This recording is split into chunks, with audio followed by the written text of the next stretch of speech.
ಯುದ್ಧ ಅಂದ್ರೇನೆ ಹಾಗೆ ಎರಡು ದೇಶಗಳ ನಡುವೆ ನಡೆಯುವಂಥದ್ದು ಯುದ್ಧ ಆದ್ರೂ ಅದರ ಪರಿಣಾಮ ಜಗತ್ತಿನ ಮೂಲೆ ಮೂಲೆಯಲ್ಲಿ ಹಲವು ದೇಶಗಳ ಮೇಲೆ ಜನಸಾಮಾನ್ಯರ ಮೇಲೆ ಬೀರುತ್ತೆ. ಈಗ ಇರಾನ್ ಇಸ್ರೇಲ್ ನಡುವೆ ನಡೀತಾ ಇರುವಂತಹ ಈ ಘೋರ ಯುದ್ಧ ಕರ್ನಾಟಕದ ಈ ಅಕ್ಕಿ ಬೆಳೀತಾ ಇರುವಂತಹ ಬೆಳೆಗಾರರ ಮೇಲೂ ಕೂಡ ಬಂದು ತಡ್ತಾ ಇದೆ. ಈಗಾಗಲೇ ಕುಕಿಂಗ್ ಆಯಿಲು, ಡ್ರೈ ಫ್ರೂಟ್ಸು, ಚಿನ್ನ ಸೇರಿದಂತೆ ಗ್ಯಾಸ್ ಸೇರಿದಂತೆ ಎಲ್ಲರ ಬೆಲೆ ಕೂಡ ಏರಿಕೆ ಆಗಿದೆ. ಇದರ ನಡುವೆ ಅಕ್ಕಿ ವರ್ತಕರಿಗೆ ಇದರಿಂದ ಆಗ್ತಾ ಇರುವಂತಹ ಸಮಸ್ಯೆ ಏನು ಯುದ್ಧದಿಂದ ಬನ್ನಿ ನೋಡ್ಕೊಂಡು ಬರೋಣ. ಇರಾನ್ ಇಸ್ರೇಲ್ ಯುದ್ಧದಿಂದ ಭಾರತಕ್ಕೆ ಸಂಕಷ್ಟ, ಅಕ್ಕಿ ವರ್ತಕರಿಗೆ ರೈಸ್ ಮಿಲ್ ಮುಚ್ಚುವ ಭೀತಿ. ರಾಜ್ಯದಲ್ಲಿವೆ 1800ಕ್ಕೂ ಹೆಚ್ಚು ರೈಸ್ ಮಿಲ್ಗಳು. ಸಂಘರ್ಷದಿಂದ ಸೋನಾ ಮಸೂರಿ ಅಕ್ಕಿಗೆ ಹೊಡೆತ. ಇರಾನ್ ಇಸ್ರೇಲ್ ಹಾಗೂ ಅಮೆರಿಕ ನಡುವಿನ ಸಂಘರ್ಷದಲ್ಲಿ ಭಾರತ ದೇಶಕ್ಕೆ ಕೂಡ ಹೊಡೆತ ಬೀಳುತ್ತಿದೆ.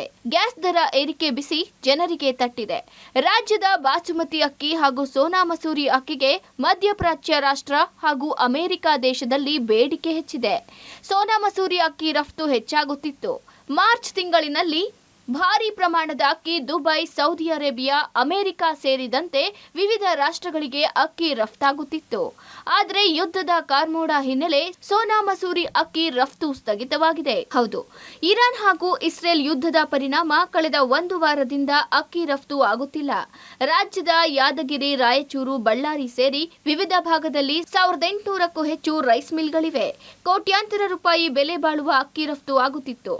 ರಫ್ತು ಸ್ಥಗಿತವಾದ ಹಿನ್ನೆಲೆ ಕೋಟ್ಯಾಂತರ ರೂಪಾಯಿ ವಹಿವಾಟು ನಷ್ಟವಾಗಿದೆ. ಹೀಗಾಗಿ ಅಕ್ಕಿ ವರ್ತಕರು ಸಂಕಷ್ಟಕ್ಕೆ ಸಿಲುಕುವ ಪರಿಸ್ಥಿತಿ ನಿರ್ಮಾಣವಾಗಿದೆ.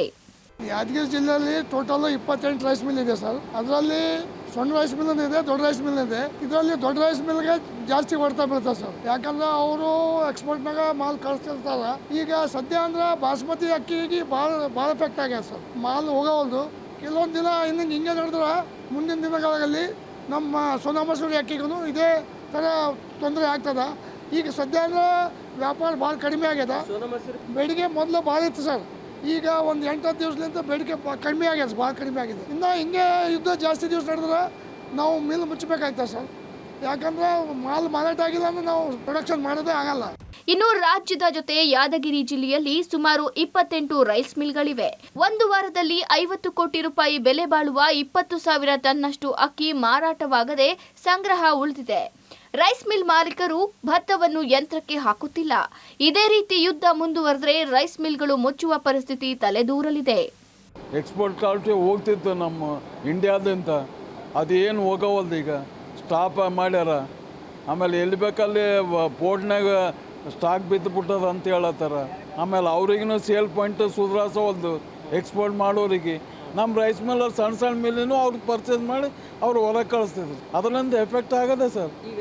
ಅಲ್ಲಿ ಲೋಕಲ್ ರೇಟ್ ರೈಸ್ ಆಗ್ತಾವ, ಮತ್ತು ನಮ್ಮ ಮಾಲ್ನ ಪರ್ಚೇಸ್ ಮಾಡೋಕೆ ಯಾರು ತಯಾರಿಲ್ಲ ಸರ್.